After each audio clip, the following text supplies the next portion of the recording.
Yeah, sometimes you do need to protect those dreams and goals from people until the Yeah. time's right. It is easy to let people talk fear into what you're doing. You just can't listen. You got to understand the place that they're coming from for one, and it's not come to them. So why should they think that it would work? Why should they believe in it? Because it's not theirs. It's not come to them. It's come to you. And I think that's important to recognize that when a lot of people put off, oh, my mum doesn't believe in me, or my sister doesn't believe in me, or my dad's talk, but it hasn't come to them. That's the thing. It's come to you. It's not their place to believe that. They will believe that when it happens, and then they'll probably turn around and go, "Oh, we knew you could do that all along." No, you didn't. Tried to talk me out of it. Yeah, it's not for them. It's not for them to believe in it and trust in it. It's for you. Welcome to the podcast that guides men to demystify and develop their intuition. I'm your host, Doug Bites. Let's dig into the science and expand your horizons. Today's guest, Darren Brooks, is a devoted advocate for resilience among men. With over a decade of experience, Darren has made a profound impact on men from all walks of life, including those in the corporate sector, the criminal justice system, single fathers, and entrepreneurs. Darren is the founder of A Seat at the Table, a dynamic men's network dedicated to fostering connection, contribution, and personal growth. Through this initiative, Darren runs a private mastermind and hosts unique events like Cigars and Stories, which create meaningful spaces for men to bond, share experiences, and encourage each other's development. In addition to this hands-on work, Darren is also an accomplished author of two insightful books, Dreams to Goals, and also 23 Rules of Life That Most People Don't Want to Hear. These books explore key concepts in personal development and uncover the often overlooked truths that lead to a fulfilling life. Darren, welcome to the podcast. Doug, great to see you. How are you doing? Yeah, good, mate. Good, good. And as our listeners will tell, Darren's from the UK. And exactly where in the UK are you, mate? So we're from Stoke-on-Trent, Doug, which is a lot of people don't know where it is, but it's where the potteries come from. Some of those potteries they've been in the one. I think one of the New York galleries got some of the tiles on the ceiling. Lemmy from Motorhead is from here. Robbie Williams. I'm not sure if you guys in Australia know Robbie Williams. Heard of him, yep. Yeah, yeah, there's a couple of we're famous for a couple of good things, but I think some of those things can be overlooked sometimes. Cool, cool, cool. All right. So this initiative you've got, Seat at the Table, like what's that about? So I ran Doug a single dads group, and I ran a single dads group during the COVID period, during the lockdown period, and it was a lifeline for a lot of these guys. They got the children, and a lot of the times men end up with the children because something kind of traumatic's usually happened. It was death of the mom, it was social services intervention, substance misuse issues, and I rang the guys every week, and then when we could catch up, we caught up once a month. And it was that sort of shared experience that these guys have been through that they could help the other ones with. And I was doing a program called the 75 Hard program, which is worth looking into for your listeners Oh, if they're one, interested in develop. yeah, a guy I Do you know, interviewed not long ago was talking about that. Yeah, that's pretty amazing crazy. stuff. Yeah. And Yeah, I and I did it is pretty crazy. I was just telling you before we hit record, I've just getting over like a head cold. And when I first started to look at that web page, it was like, don't delay, like you got to start today. And I was like, I I can't even click on the next page because I'm like barely like getting out of bed at the moment. So I haven't been and I haven't been game to go back and look at it yet. So because it's like a full-on commitment from what I can gather. It is, Doug. Yeah, it is. For those 75 days, you're fully committed. It's surprising actually how much time you realise you've got. But I was on one of my outdoor workouts, which weighted vest on, and I was walking through my local town. I was doing a 45-minute walk, and I came through the town, and I wish I'd taken a photo of the poster. I didn't. I don't know what it was advertising. It says, "Have you taken your seat at the table?" And that's where the idea for seat at the table came from. That all men need this network, not just single dads. A network where they've got people that encourage them, foster that connection, encourage each other goals, support each other. So it was born from that moment, but it didn't sort of come into fruition probably until about 12, 18 months later. And it's gathering momentum. It's on a real upward trajectory, and I'm proud of it, and it's good to see. Cool. So it's in person or online or both? Or So I run a mastermind on a Tuesday evening where six of us jump online. We do it through Zoom, and I'm just setting up a new one of those groups because this one's full at the beginning of July. So that's like a subscription model where people pay a monthly fee. They get added to a WhatsApp group. They get two meetings where we jump on. They get set tasks. Then I do in-person events. So I'll have a speaker on sharing a story of something that they've overcome, Doug, that can help the other guys in the room. I do one called Cigars and Stories where we get around the campfire. The guys can smoke a cigar if they want to. And I've got a free Facebook group where guys can jump in there and anybody can post and just encourage each other, share the wins, share the struggles, share the things that they want help with. So yeah, there's a couple of different layers to it, really. cool. I'm loving what I'm hearing, but so where did all this birth from? Like, you know, you said sort of at the beginning of COVID, you started the dads group and that sort of thing. Like, what happened in your life that you started to create these things? Where did the desire, interest come from?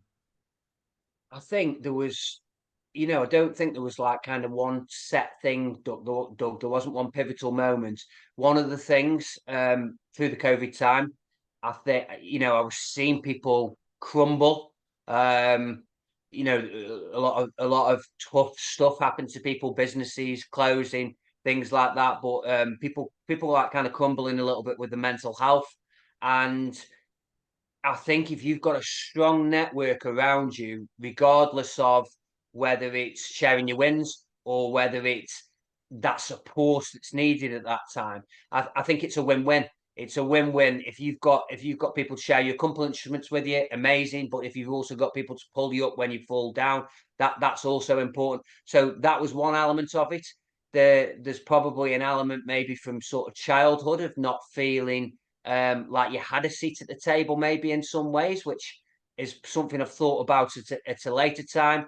Never really into sports, kind of like second or third to last at getting picked in the sports team. It's funny because I climb mountains and I do these 75 hard and things like that now, but I was never doing that as a youngster. I was a reader. I always had my head in a book.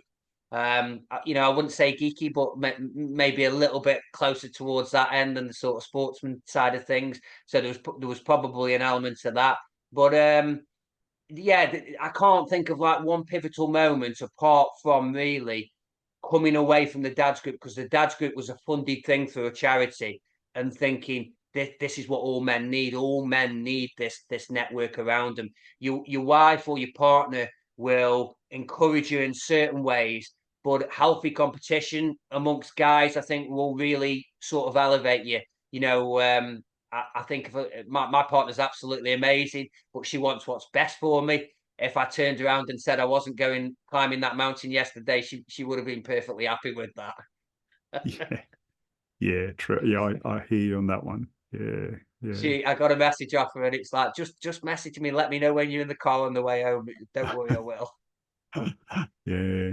So, and I'm curious, as we talked about, I'm not sure, it was a couple of weeks ago when we talked, and we talked a little bit there about intuition. Does that ever come up in your men's groups at all? Definitely.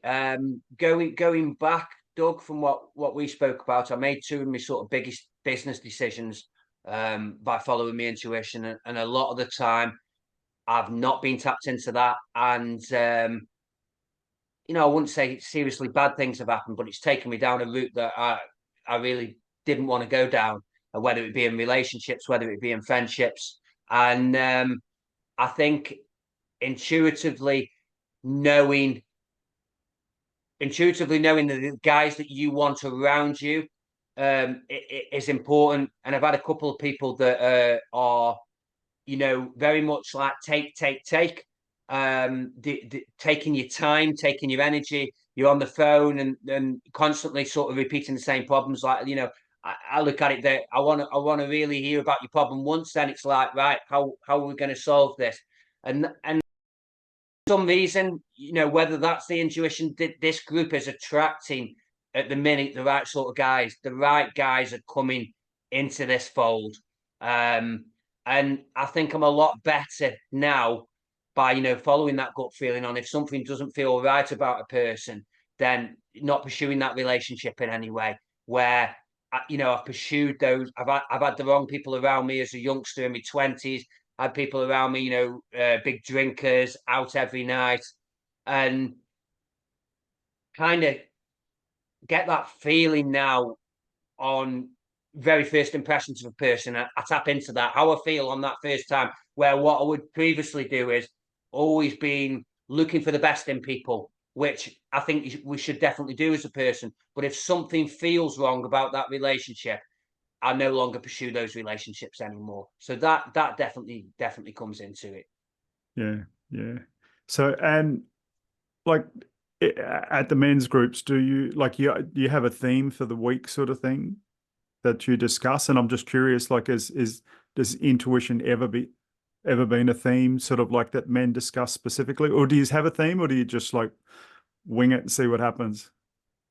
Well, the ethos, Doug, is to connect, contribute, conquer. So that's to connect to yourself and the people around you. The connection to yourself, the most important one.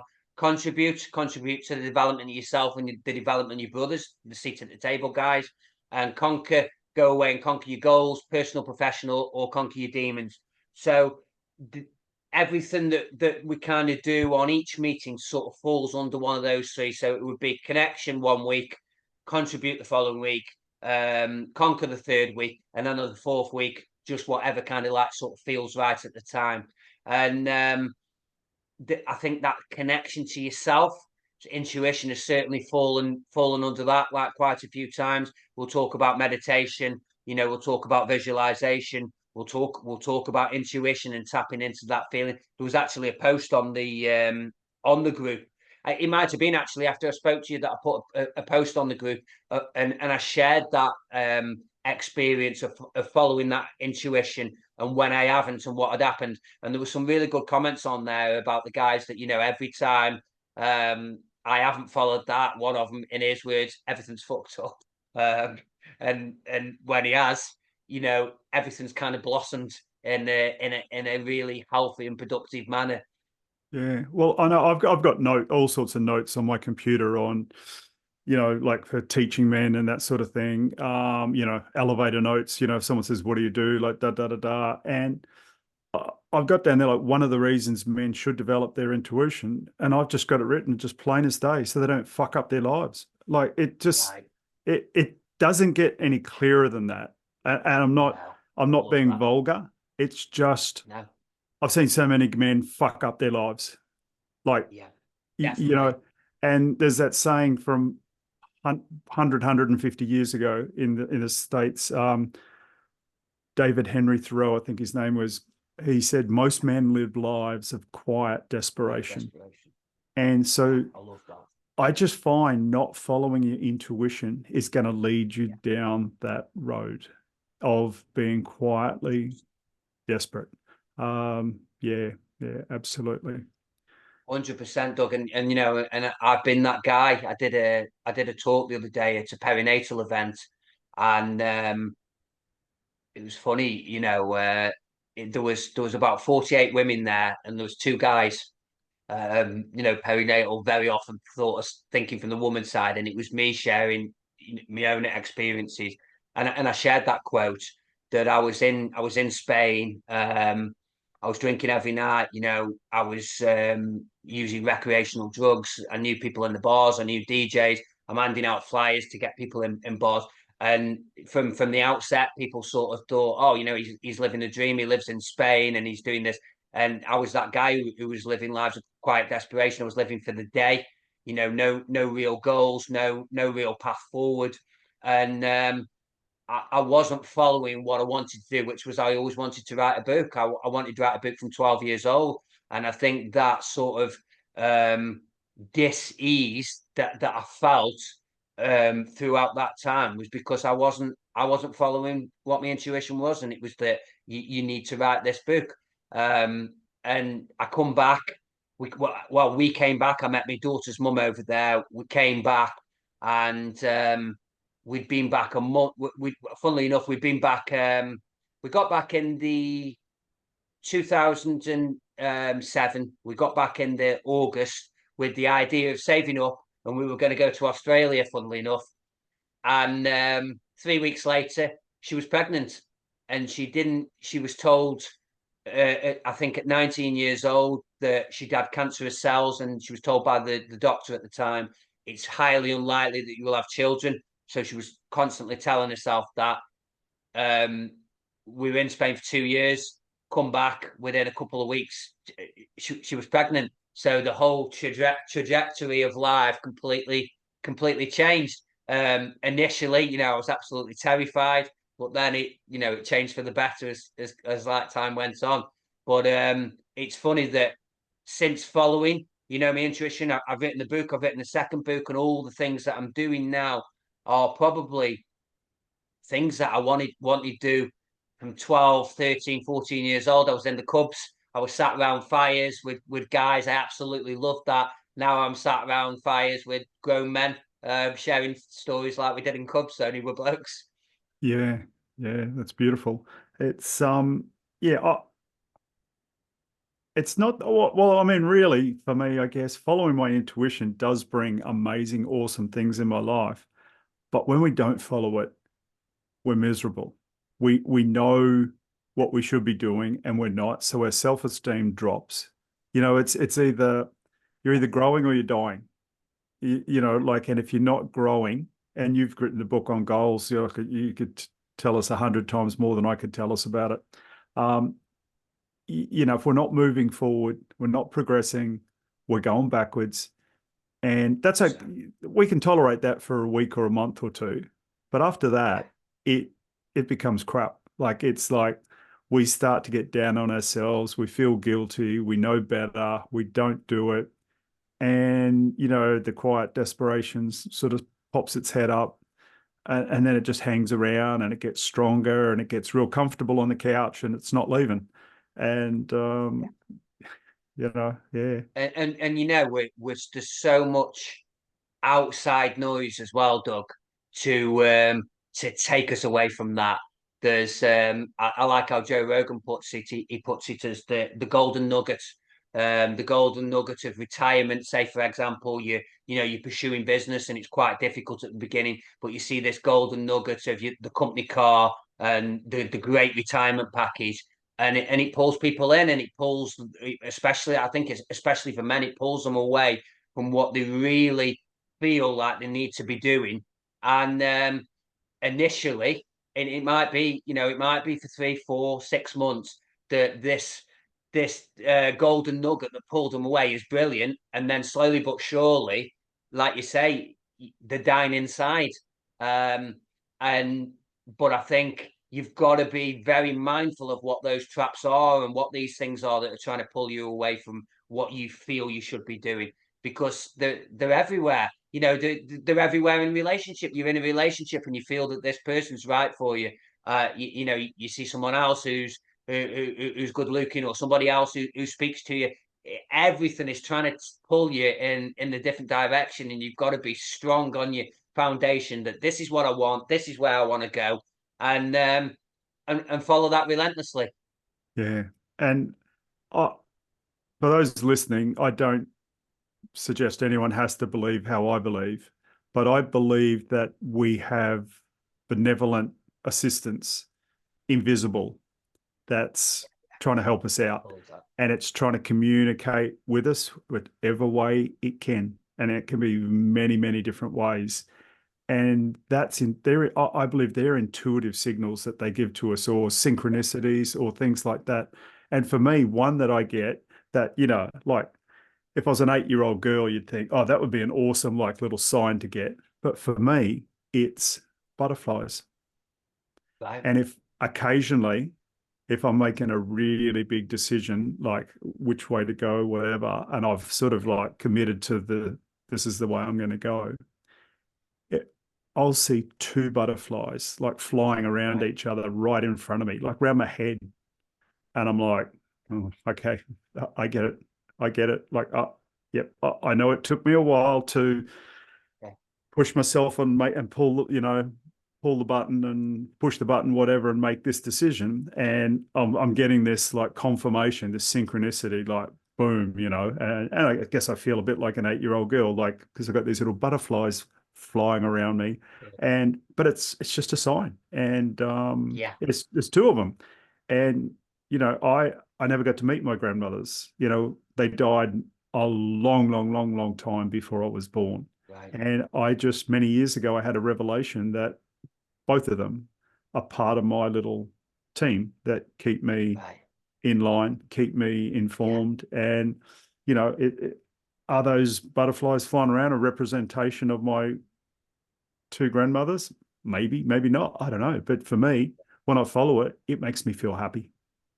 I And love that. Yeah. I just know that this I made the right decision. This is what I'm going to do. This is what I'm going to follow, and away I go. And I'm not down on myself. I'm feeling better, and it's not my ego kicked in. It's not like I'm like, oh, I'm the man today. I made it. It's like, thank fuck for that. Like that, I actually made a good decision. Like because I know it's just confirmation, and yeah. So and it's something that I recognize, and I probably Yeah. took longer to recognize it than I should. And I remember many years ago, like say when I was in my 20s, I would get synchronicities that seemed like they were like a month apart, and I wouldn't Right. do anything or act until I'd had three of them, and then I'd get a Okay. message. Whereas I remember a few years ago, it'd be like two, and they might be like a day or two apart, and I'm like, oh, this is good, time's sped up a bit here, or I'm on the ball a bit more. Um, Now I see one butterfly in the right spot at the right time, and I'm like, okay, I get it. Like I'm learning, I guess, a bit. And I'm sure Yeah. I could get stuff an awful lot quicker than I do now. But and it's not the only, and I'm not suggesting for the listeners to just look out for butterflies, and if it's not that, don't trust it. Like it's something different for everybody, and it's that's Everyone. just one of hundreds of things or thousands of things that could happen. So yeah. Yeah, I love that. For me, it was the 1111 numbers that come up regularly. They come up on the clock in the car. I see them in different places. I pick up my phone and it's on that time. And funnily enough, Dreams to Goals, I priced it £11 11, which doesn't necessarily translate if you're in the States or in Australia, but it did. It did for the people in the UK.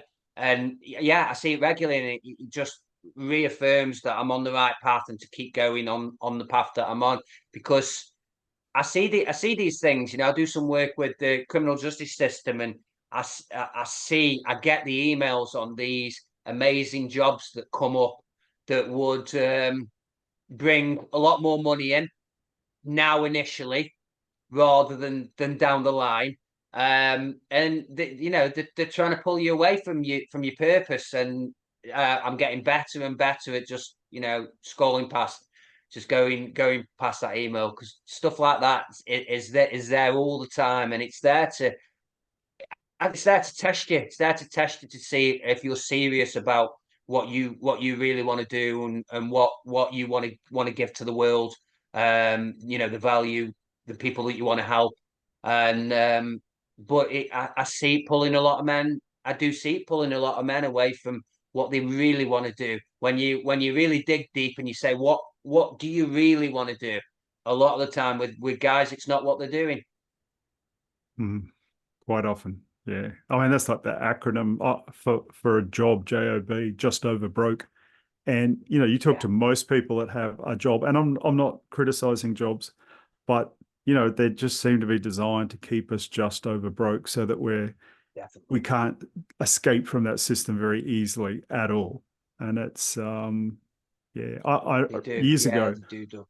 when I was 19, I joined the fire service and became a professional firefighter. And look, over here in Australia, it's rare for anyone to leave.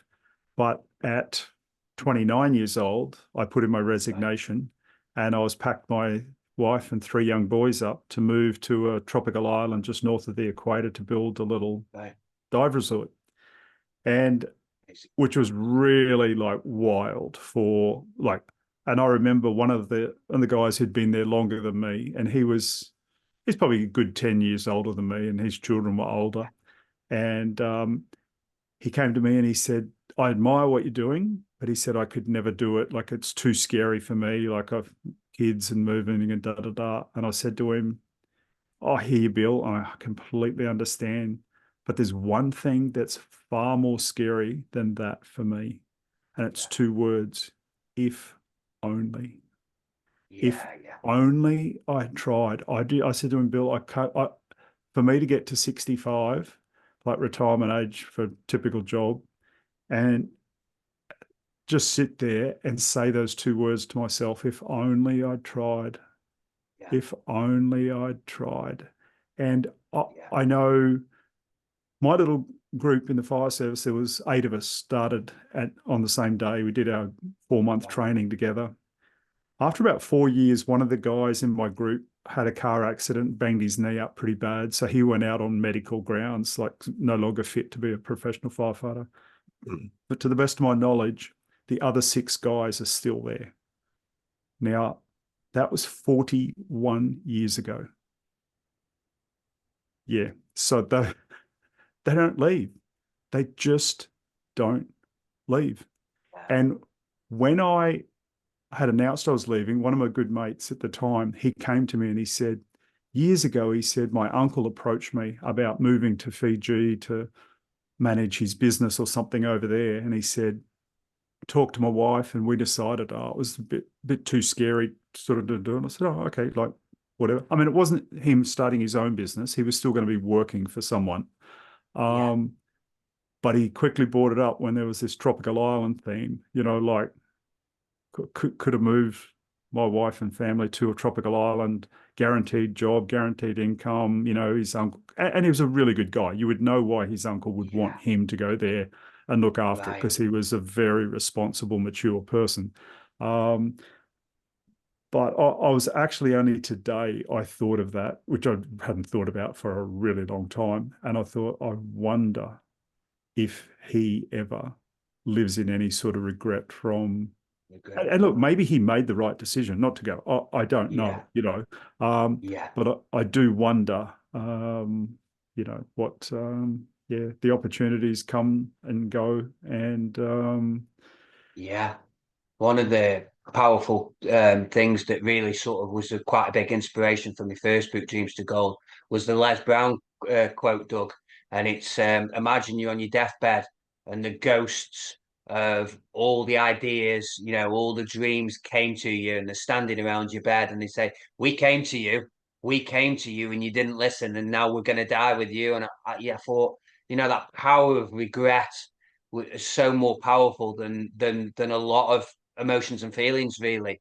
And that if I believe that anything that's come to you, it's come to you for a reason, and it will keep eating at you and eating at you a little bit. You might push it away. The voice might be quiet or it might be loud, depending on where you're at in your life. But it won't go away until you bring it to life. It will always be there, and it will be there on your deathbed as one of your regrets, because it doesn't they don't go away. Those things that come to you have come to you for a reason. They've been planted in your mind, whether it's God, whether it's the universe, however, whatever lens you view life through, there's a reason why that has come to you. And until you bring it to life, or if you don't bring it to life, you're gonna face the consequences of that, or you're gonna reap the rewards of it. It depends however you want to look at it. Got a notebook full of those little things that have come to me, and you can't do everything at once, but I'm certainly taking steps towards a lot of them. yeah, and it mightn't always be apparent at the time with that thing. And like, it was back in 2017 when my intuition came online and I couldn't interpret it. I cried out for help. Um, Right. and the universe has provided some very immediate and very good help with my cry for help.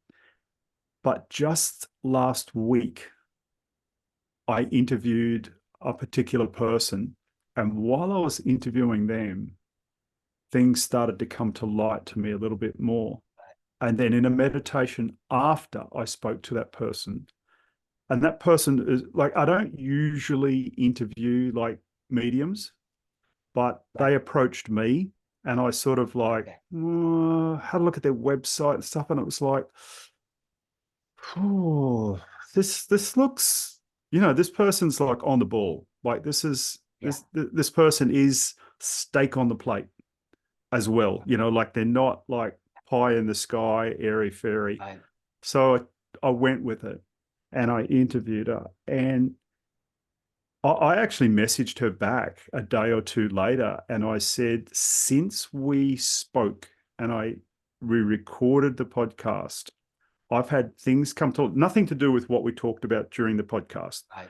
but things just came to me in meditations. And and she's the only person I've told so far of what, because if you said to me like last week, what's your mission? And I was going to educate men on why they need to develop their intuition and then help them develop it. That's it. That's my mission. Yeah. And that was it. Like, and for me, that's a pretty good mission. I'm really Yeah. happy with Yeah. I that. love it. But a whole new dynamic of that has opened up, and that hasn't changed. But the Right. reasons behind what is there it's become apparent, and I'm like, Right. Right. holy shit, this is bigger than I realized. And it's like, Amazing.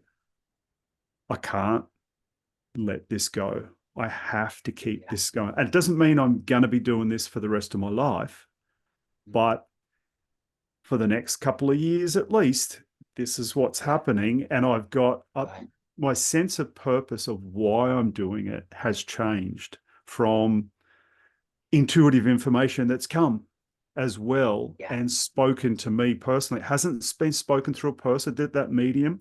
She didn't say one word about this at all. Um, it was in the meditation the next day, and I was starting to get this extra info. Much more was becoming apparent. I thought of her, and it was like, oh, I wonder if this had to do with me being around her. And I don't know. So, Powerful. yeah. So I say to people who are listening, if your intuition is there and it's suggesting something, and you're like, Yeah. okay, yeah, I can't see a lot of depth in that. Well, doesn't mean there's not. There can be a lot more Yeah. involved than you think. But also, too, sometimes the little things that we get asked to do are quite easy, quite simple to do and follow. Yeah. Sometimes they're challenging. When Yeah. they're Yeah. challenging, the rewards are phenomenal, and you won't Yeah. see the rewards in the beginning. But I've had synchronistic situations multiple times in my life that have brought me phenomenal self growth and self satisfaction of like, wow, I could never saw that coming, like following that Yeah. leading and like where it's led. It's also led financially wonderful, but even if you took all the money away and it cost me money, the Right. benefit from it was still been phenomenal. Like it was just the experience was crazy. And it was like putting your neck on the chopping block. It was like I could become a laughing stock to people all around the world with what I'm about to do. And Right. part of it was how we were going to sell our business. And we did it Right. something radical. And I had people who saw what we proposed to do and messaged me, people I'd met and knew, previous Right. customers, and said, one of them from the UK messaged me, and it was very unexpected. And he said, Doug, when that doesn't work, message me and we'll talk about a purchase. Like he was interested in Right. buying the business. And I had no idea Yeah. that he would have any interest at all. Um, Okay. that sort of shocked me. And then I had a few other people sort of came and said, look, we're very interested in the business, but when this other thing you're doing doesn't work, obviously, because it won't, um, like, call us, when you get out of your head with what you're doing. But we carried on with what we're doing, and we ended up dollars in the bank at the end of the day, 3 times as much as we'd have been happy to take Wow. on the business. So we're like, but we put our necks on the block pretty seriously. Yeah. It Yeah. could have gone down in a screaming heap with us, Right. with our tail between our legs, our bank balance like back at near zero, um, Right. and like, geez, like ready to take any low offer from anyone who was willing to buy the business. We could have Yeah. done a lot of dough, but yeah. So it was a big one, and it was very synchronistic, and it was very obvious to me that we were being led Right. this way. And but there was a big reward with it as well. Big reward. Yeah, yeah, Yeah, I love that. And so many people see what you're doing, and they try and talk fear into it, or they don't understand it. And I was one of those people who, as a youngster, would let other people talk fear into my dreams, and would let, oh, this doesn't work, this won't work. And it's funny, but say, for example, you're out in your book and you got family members going, well, what if it doesn't sell? Well, what if it does? But secondly, what about the fact that you've written it, and the growth that you're going to get from writing it? Like you say, forget about the money, Doug. And the other thing, it's what do they see as work? What does that mean? Does work mean that you work for 20 years for somebody, and then your wage goes up a little minuscule amount every single year until the day you retire, and then potentially might not even live to see that retirement? What are you classing as it works or not? And it's interesting people's perspective on what they see as what works and what doesn't. And I think there's very old institutions of this 9 till 5, that they see as a safe place. And the irony is, at the minute, Doug, now it's not even safe. If you go back to when my dad was a youngster and you got a job, it would tend to be a job for life. You could work at these places for the rest of your life. Now, not so much. There's not many places now where you can go and you can get a job and you could potentially stay there forever. The fire service, the police service. There is places, but not so much as there used to be in my dad's generation. So, is it safer to be working for somebody else, or is it safer to take as much of that into your own hands and be responsible for it yourself? That's the big question I would ask those people. yeah. And I know for me, having my own business is a thing, and it's something that I do. And not everyone's that way. Not everyone's that personality type. I've done some work with a lady from the UK called Jo Soley, and she's coined her own business called Bizology, which is numerology for businesses. Okay. Right. So Right. she sits with business owners and talks all about their new specific Cool. numerology of themselves personally and of their business. So Right. you know, and for some people it's running your own business, and for some Yeah. it's not. But I sort of more advocate going with it. But yeah, it's an interesting thing. But the intuition, it's what um what the universe wants for you, because I believe it's got your back. I believe it's not going to run you Yeah. up some garden path like the wrong way just for No, fun. I not do at not all. believe that your angelic helpers are sitting up there going, let's have some fun. They haven't just Yeah. cracked a bottle of champagne and they're like, hey, let's have some fun with this one today. Let's see what mischief we can get up to them. I don't think that stuff happens. I think Not at that's all. stuff that No. happens down here. That's like you and I could have a few drinks and get a bit mischievous, Yeah. but I don't think it happens there at all. And No. no, they're the ones watching us being daredevils and doing our thing, going like, oh, geez, when's this Darren and Doug going to sort themselves out here? Like, we keep steering them this way, we keep steering them over here. They want some adventure. Yeah. There's some over here. There's some security with it as well. There's some comfort, some peace of mind, and they're going to help a heck of a lot of people as they go. And and that's the thing with your book. Like you said, I'm going to write this book. Well, if it doesn't make any money, I'm going to have learnt a heck of a lot of stuff. A lot of intuitive information is going to Yeah, have come through. yeah, And what if one person reads it and then they get that book and they leave it on the shelf somewhere, or my wife got me today to yeah, go to the Goodwill store. She wanted to have a look at some stuff. So we go there, and I always go straight down to the book section and I'm looking through the books.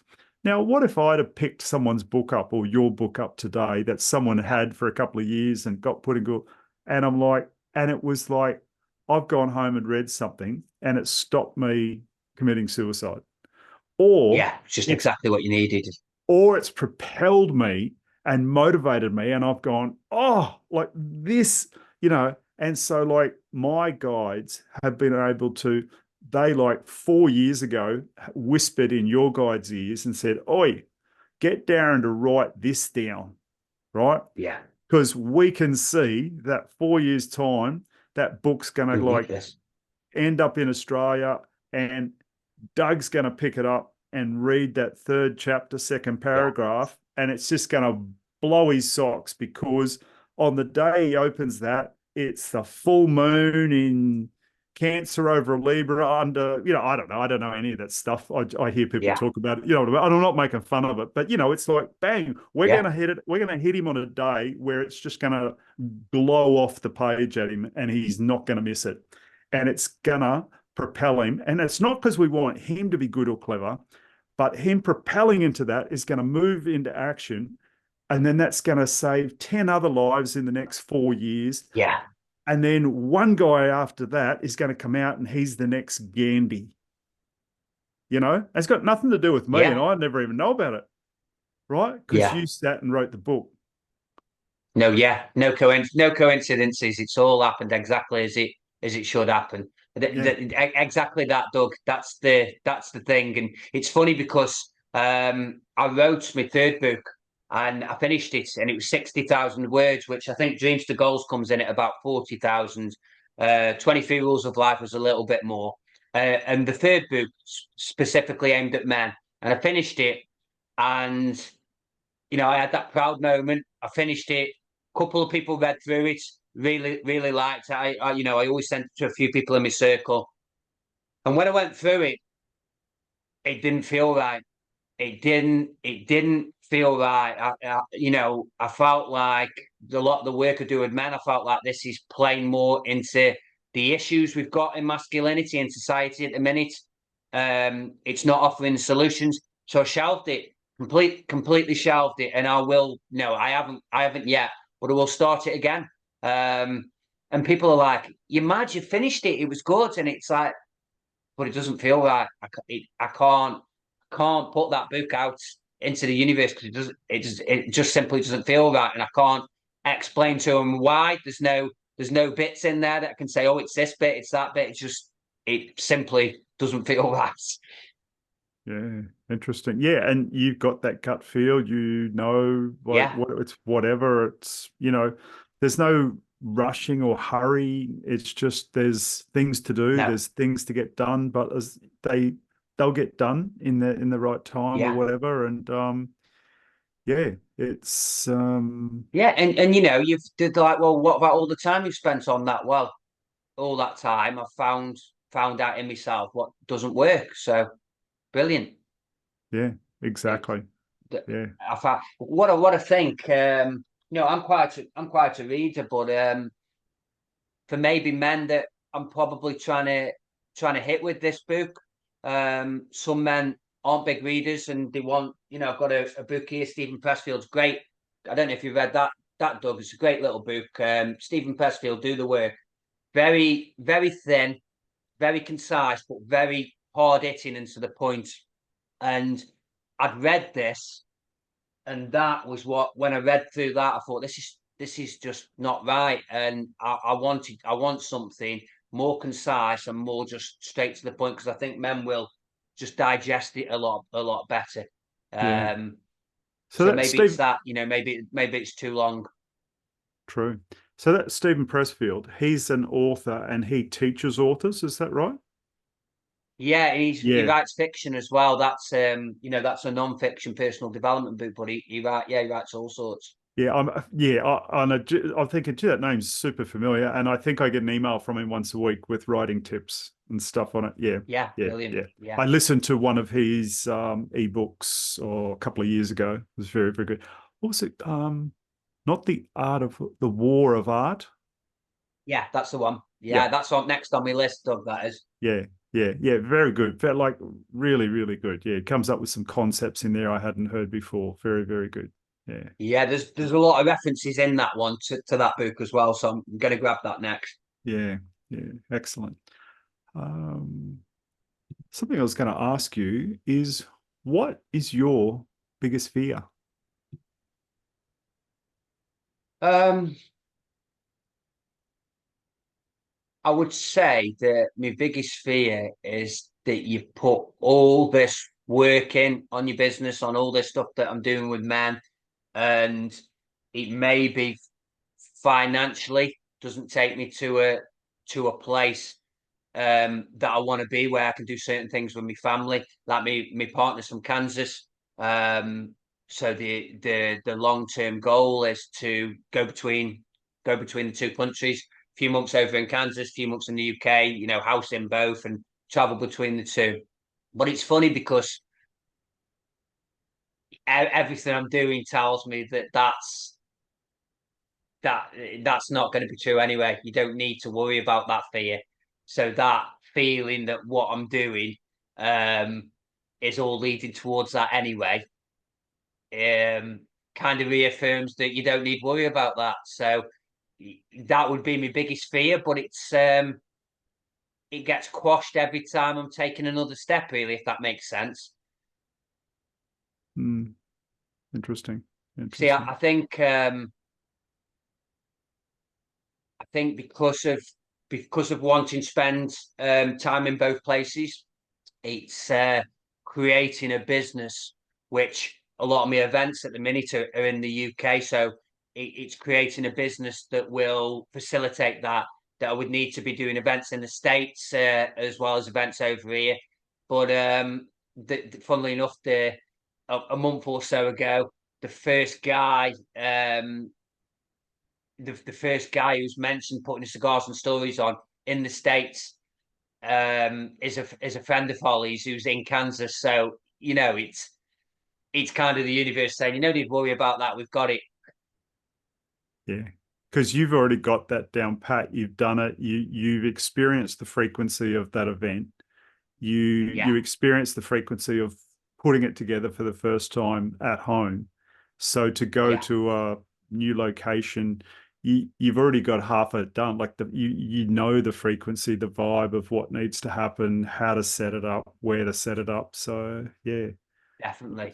Yeah, definitely. Yeah, it's I spoke to a guy the other day, and he's in my seat at the table group. He's a guy from Ireland, and he had a piece of artwork commissioned by Conor McGregor, which kind of like really, really catapulted him up. And he said, I loved it the way he explained it. He explained it in the sort of two wolves analogy, and it says it's like having two wolves inside him.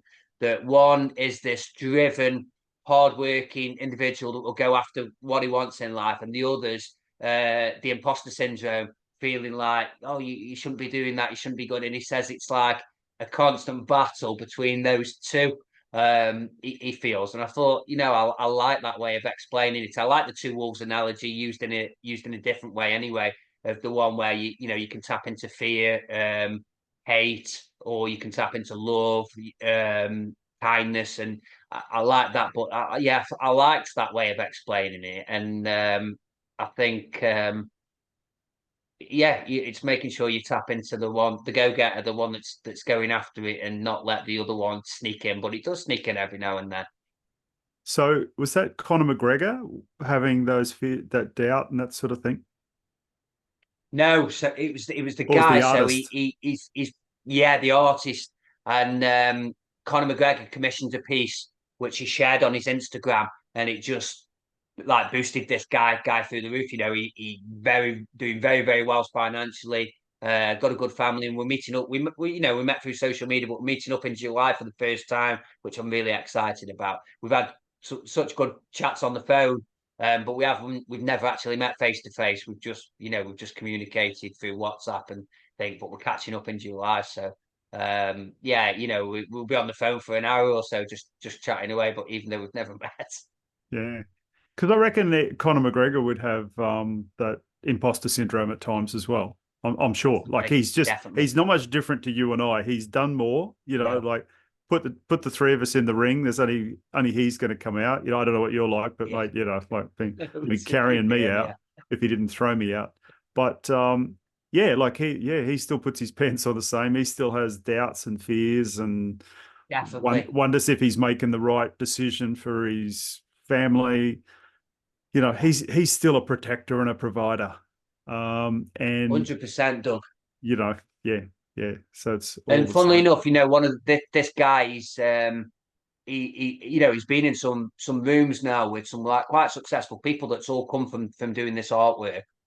He's got another couple of businesses as well. He's like entrepreneurial, and he said, some of these guys have been in the rooms where he says they're all just the same as us. That no, these people aren't anything special or Mm. anything. They've still got their own fears. They've still got their insecurities.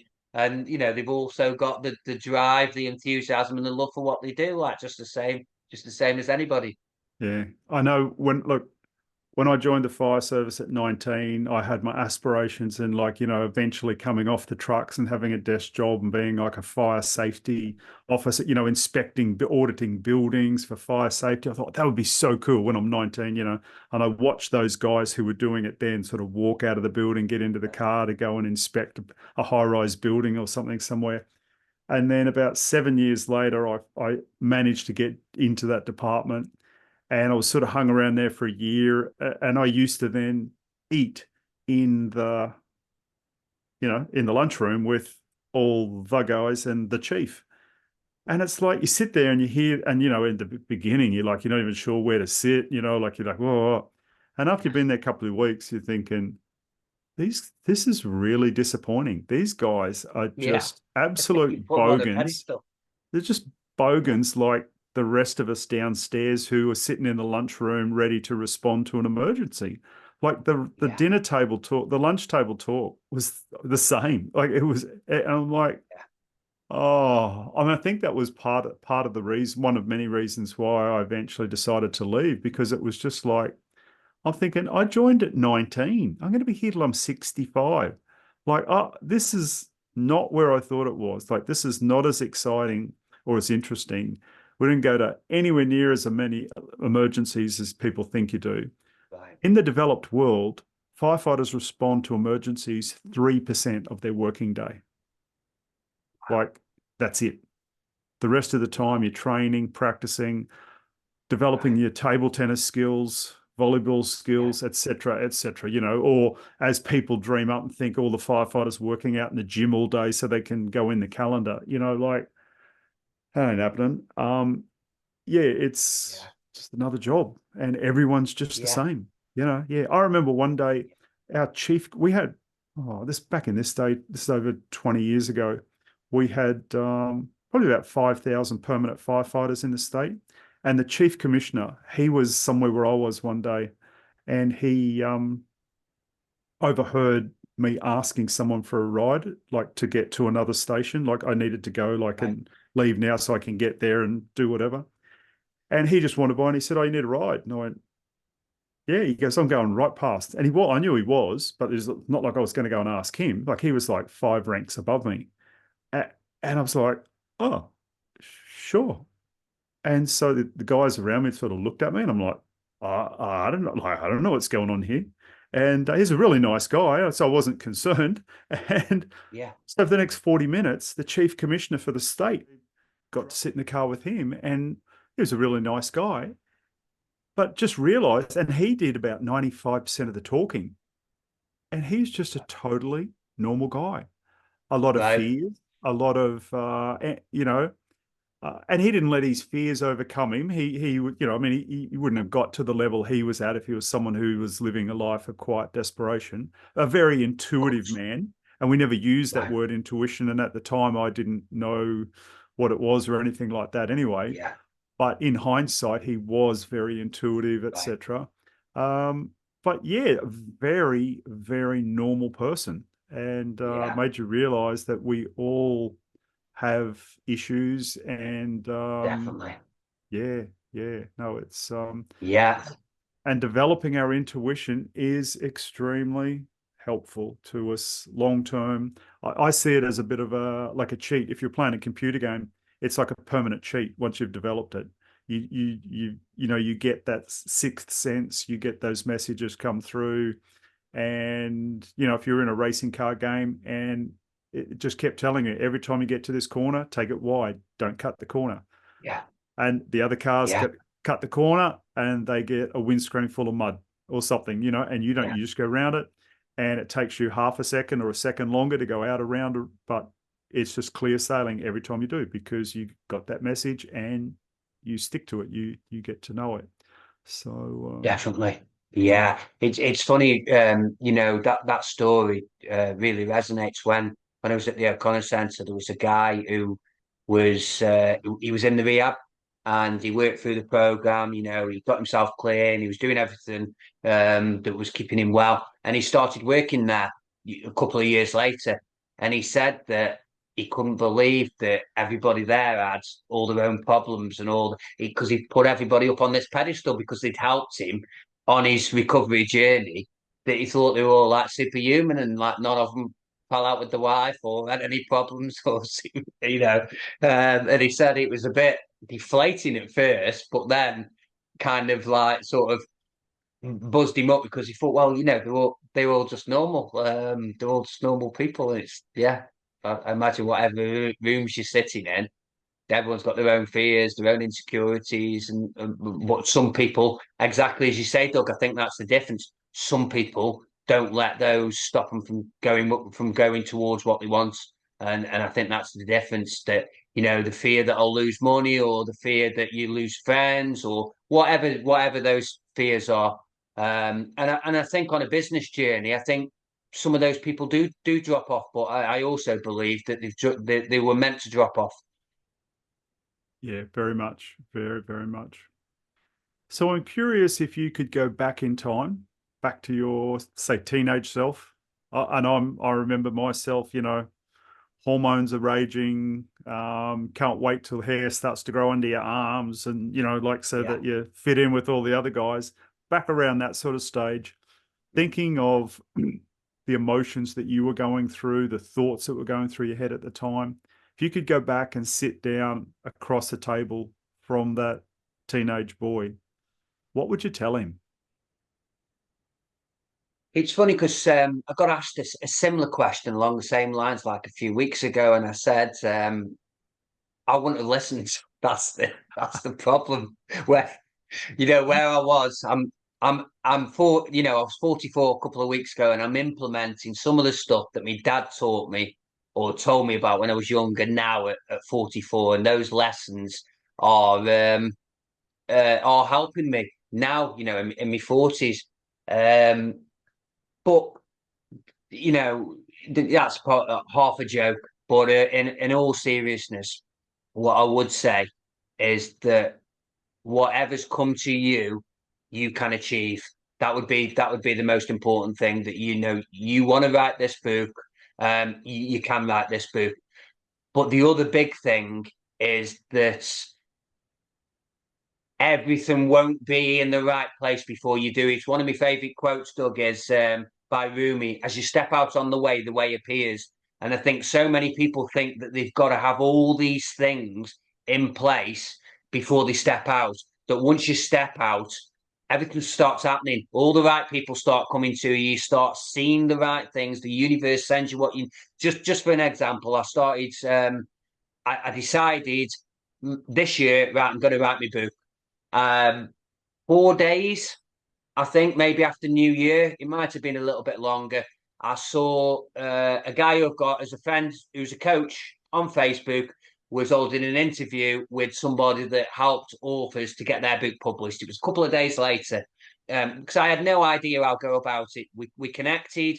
She was doing the Big Boot Lockdown, it was called, which was a little program through social media that give you some of the steps, some of the things that you needed to learn to get your book out there. Signed up for it, and I think there was 6 of us in that group, and I was the only person in that group who wrote my book.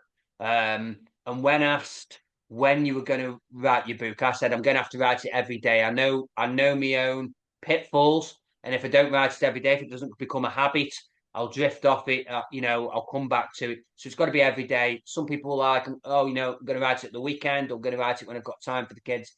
None of those people had written the book. Whether they have now, I hope they have, but they hadn't at the time. But yeah, I'm going off on a bit of a tangent, but it would be to whatever's come to you, go after it, but also know that you don't need all the information to pursue that now. It will come to you as you sort of step out on that way. And probably the third thing is don't let anybody talk you out of that, because they will do. If you let them. It was a teacher at school when I was 11, 12. I said I wanted to be a writer. I loved Roald Dahl, loved Enid Blyton. I was always reading books. And she said, you need to do something a little bit more realistic. That's more of a hobby. And this woman was kind, caring, lovely teacher. So one of the things that sort of spoke about in that first book is that these people that talk you out of going after what you really want to go after, they're not haters. They're not people who dislike you. They're the people who love you, the people who care about you, they're the people that don't want you to have any challenge or any issues in life. They want you to just be smooth sailing all the way through. And so many people I see listen to that, and what happens is it's not plain sailing, it's not smooth sailing, and it is you become that man in quiet desperation, that or the woman. That's the thing.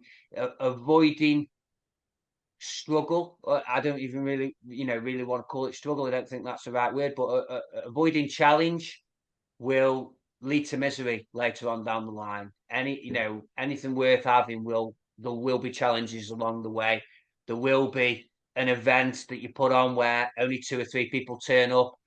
Keep going, keep going, keep going, and there might be one person reads your book, then another 5 will buy your book, and then it'll grow over time. It's nothing happens straight away. I think that's the other thing, that because people can't see the rewards straight away, they'll avoid doing it. So what I would always say to my clients in that case, I said, do you go to the gym once and then come home and look down and wonder where your 6-pack is?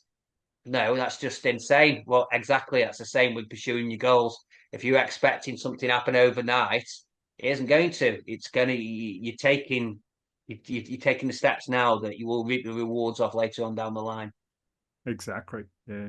And those people who are doing, like you said, like will speak things, they're just trying to take your pain away. Some of them, Yeah, some of them are jealous and they're like trying to steal your dream, but some of them literally care for you, but they don't understand how we grow, how we no, develop resilience and things like that. And we need to go through things. We need to, I think we've come here on the planet to experience things.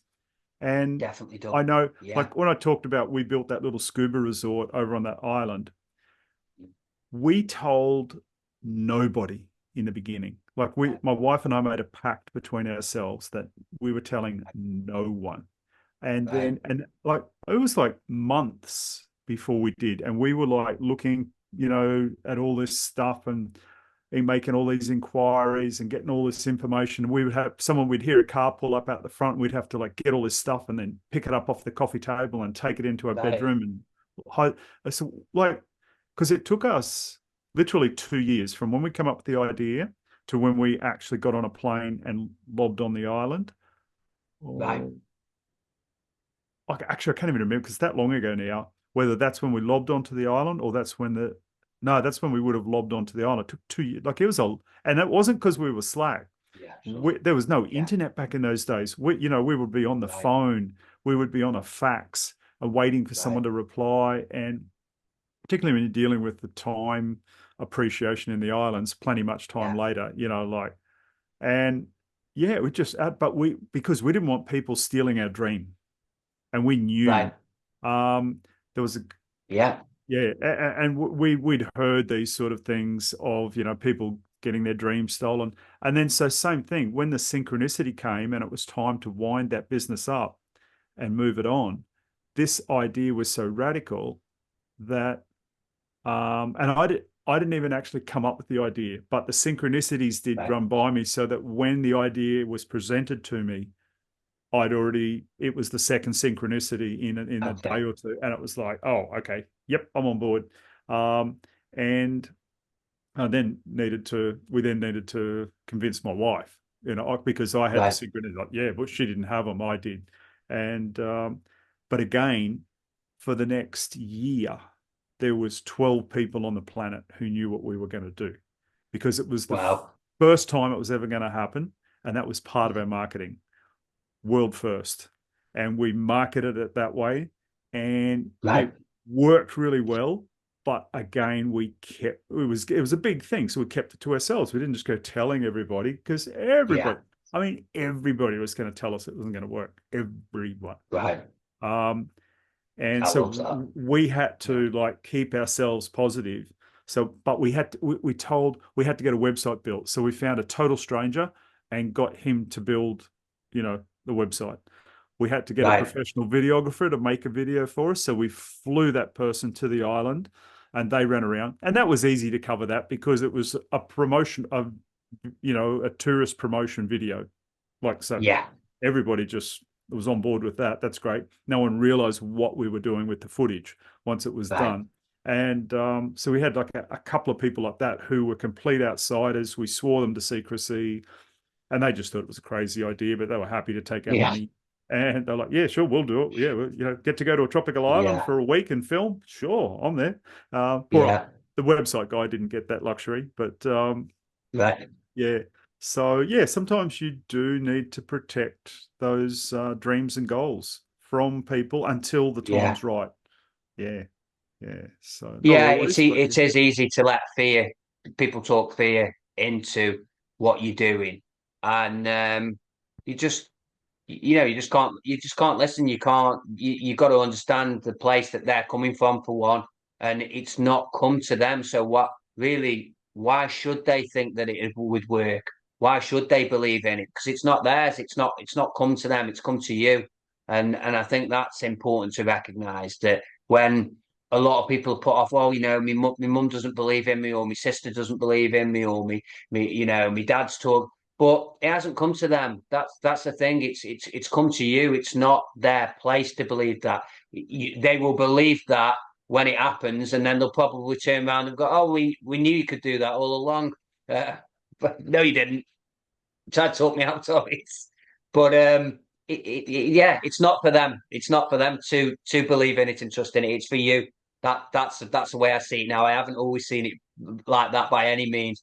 I'm going to do it regardless of what anybody else says. So if it feels right, if it feels like this is what I should be doing, I'm going to do it regardless of what anybody says to me. Whether that's my partner, whether that's my family, it doesn't matter. If it feels like it's got to be done, and the people will jump on along the way as it starts to come into fruition. But until it does, they probably aren't going to believe it. Yeah, exactly. And I believe that before we were born here, we actually were part of the team choosing whose family we were going to be born into. And Right. sometimes for these exact reasons, that we Yeah. needed to grow in a certain area and we were going to have a sibling or a parent or a aunt or uncle or someone who was going to be challenging.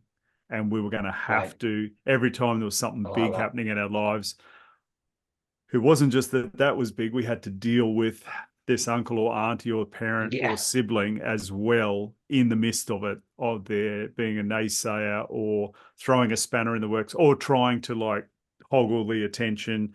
It's like, oh, well, if you do that, Doug, you're going to take all the attention of the family for the next month. And, Right. they're a drama king or drama queen and they just kick up and it's like, oh, great. Like just when I needed that family behind me, you pull this again. You get addicted Yeah. to this again, or you get sick this way again, or you lose all your money again, or you crash your car again, or whatever, and you're like, oh, this happens every time, like, and yeah, so it's part Yeah. of your growth sometimes too, to deal with that, or to get the smarts and know ahead of time that's likely to happen. I need to put a counter move in here, and to deal with that before it happens. Yeah. Yeah, definitely. And on the flip side to that, Doug, as well, it might be that by doing these things, you're showing those people what is possible as well. That something that they've needed to pursue and they haven't done, and they've seen, oh, well, actually, my brother or my friend or my dad or me whoever has done that, and it's worked. It gives them that sort of belief in their own dreams. Then I always said, actually, when I wrote Dreams to Goals, I wrote it for two reasons. One, well, three reasons. One was it was my childhood dream. Two, to show people, to help people. But three, and probably the most important one to me really, is to show my daughter that you can chase after your dreams. Not there's so many parents, I think, telling the kids that you can achieve anything, you can do anything, and they are living those lives of quiet desperation, working in jobs that they hate, that they don't want to do. And how can you be congruent with in yourself to tell your children to do what you aren't doing yourself? Yeah, exactly. Yeah, yeah, that's right. It's monkey see, monkey do. It's one thing for them to Yeah, listen to us, but they might go like roll their eyes, and they're not. They're not listening, but they're watching every yeah, time and all the time. definitely. They're watching what you do, how you respond or react, what your approach to everything is, how you Yeah. deal with in relationships with strangers and family. Yeah, they're watching. One of the chapters in 23 Rules of Life, Doug, is your children will watch what you do more than listen to what you say. That's one of the rules in there. So true. So true. They're watching all the time, even when you think they aren't. They're watching who you're speaking to on the phone, whether you're arguing with that person. They're watching whether you're pursuing what you want in life. They're watching whether you back out of things, you throw the towel in, all the time. But they're not listening to what you say most of the time. That's the other one. That's right. Yeah, Um, you, but you certainly nearly could watching. you nearly could raise your children with like tape over your mouth and not utter a word, and just do things. Just change their nappies, their diapers, change their clothes, dress them. Yeah, Take them to school on the first day, hand them off, meet the bus, hand them their lunch and their books, and they get a note from the teacher. You read it, nod, yep, I got it, and yeah, they would know. Like they wouldn't be any worse off. They'd be, they might feel a bit yeah, disappointed, but if they went to yeah, visit their friends' parents would be saying, "Don't do this, do that. Make sure you eat yeah, this. You're not leaving the table till you finish that." And they're like, "Oh, I prefer it at my house where I don't get spoken yeah, to." Yeah, yeah. yeah, yeah. So, yeah, yeah. No, Brilliant. they're always watching. So, yeah, interesting. Yeah. So make sure you make sure you're living by what you say. I think that's the important thing, isn't it? That um, live the. I'm not sure what it's like in Australia, but we've got, we have people in power in the UK who preach one thing, but they don't live that life at all themselves. And how can you follow leaders that say one thing yet do another? We've got health officials who are hugely overweight. You're not doing anything for your own health, yet you're telling us about health. So be that person that is leading the life of what you're advising other people to do. Do those things. Don't just say them. Like, set the example. So if you're telling, I love that one where I can't remember who said it, but if you are trying to encourage your kids to exercise and they won't exercise, have a look in the mirror whether you're exercising yourself, because your kid isn't going to do it if you aren't doing it. Exactly. Yeah, exactly. Yeah. I remember through COVID and that sort of thing where we were having the health officials on the television quite often, Yeah, and you'd be looking at some of them going, shaking your head, thinking, "Really, you're in charge of health?" Yeah, yeah, yeah, crazy. yep, Yeah, absolutely crazy. yeah. All right, so we're going to have all your contact info and stuff in the show notes. Before we wind up, is there Amazing. anything that we haven't talked about that you'd like to cover?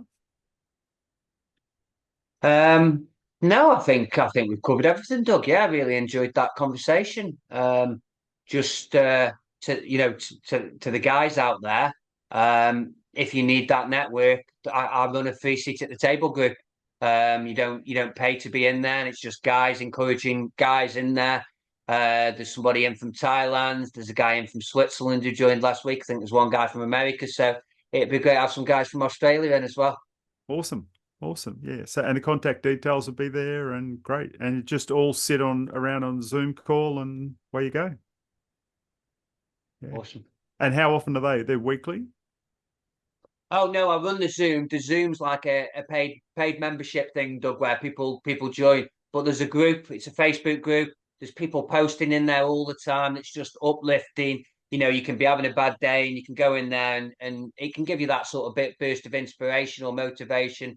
There's also people from all different trades and businesses in there who can vouch for the guys. So there's website builders, there's fragrance company guys. There's people who are really sort of excelling on TikTok who are growing a network. So there's just little hints and tips and stuff in there that you can learn from people and take from people, and it's a free group. So yeah, just request to join, and I'll add the guys in there. Excellent. All right. But the seat at the table, that's a paid subscribe group. Yeah, this group, the page is called Seat at the Table. That's a page. Guys follow me on social media. I can add them to that. The Seat at the Table Mastermind. It's 149.99, which is pounds. Where you'll be in there with another 6 guys who are encouraging you, supporting you. You'll be in a private WhatsApp group. And I'm not sure on the time difference in Australia, but it's 7 p.m. UK time. That meeting will be running, and it starts in July. So if you're also interested in really having that powerful network around you of a brotherhood, then yeah, get in touch about that. There's the next group is launching in July. Excellent. That's great. All right. So for anyone who's interested in that, have a look in the show notes and get onto it. Thank you, Darren. Amazing, Doug. Really enjoyed that. Thanks for having me on. Okay, mate. My pleasure. See ya. Well, we're at the end of another thought-provoking episode. Remember to subscribe so you'll be alerted to new episodes. I want to say thank you to the men who are joining me on this journey of intuitive development. I truly hope our time together has expanded your reality and reinforced trust in your ever-reliable gut feeling. Embrace your intuition. It will not lead you astray. Until next time, stay tuned, stay curious, and trust your gut.